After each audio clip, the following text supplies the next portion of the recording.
अस्सलाम वालेकुम जी। मैं आपका भाई मुबीन अहमद और हमारा ये 2.5 मरला 2.5 मरला का सिंगल स्टोरी वीआईपी घर तैयार हुआ है। मुकम्मल आबादी है, रजिस्ट्री इंतकाल वाला घर है। स्कूल, मस्जिद, पार्क, तमाम तर फैसिलिटीज़ आपको घर की सराउंडिंग में मिलेगी। तो ये आपका इस घर का गराज आ गया, रीजनेबल साइज़ का गराज छोटी गाड़ी के लिए रखा गया है। सीलिंग के डिज़ाइन ज़बरदस्त, गराज से सीढ़ियाँ फर्स्ट फ्लोर के लिए सेपरेटली कर दी गई हैं और एक वाशरूम जो है आपको गराज एरिया में भी आपको देखने को मिलेगा।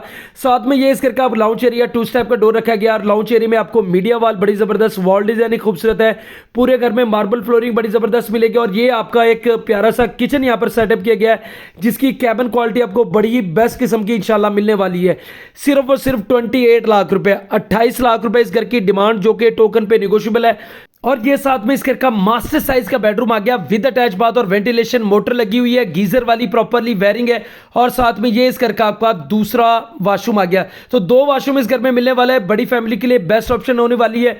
नूर पार्क सोसाइटी, गज्जुमत्ता, आलू रोड, लाहौर में घर वाक़, सिर्फ और सिर्फ 28 लाख रुपए में ये घर मिल जाएगा। इस घर की मुकम्मल तफसील से वीडियो मेरे यूट्यूब चैनल पर मौजूद है, पाक प्रॉपर्टी चैनल के नाम से यूट्यूब चैनल, वहां जाएं और इस घर की मुकम्मल तफसील वीडियो जाकर देख लें।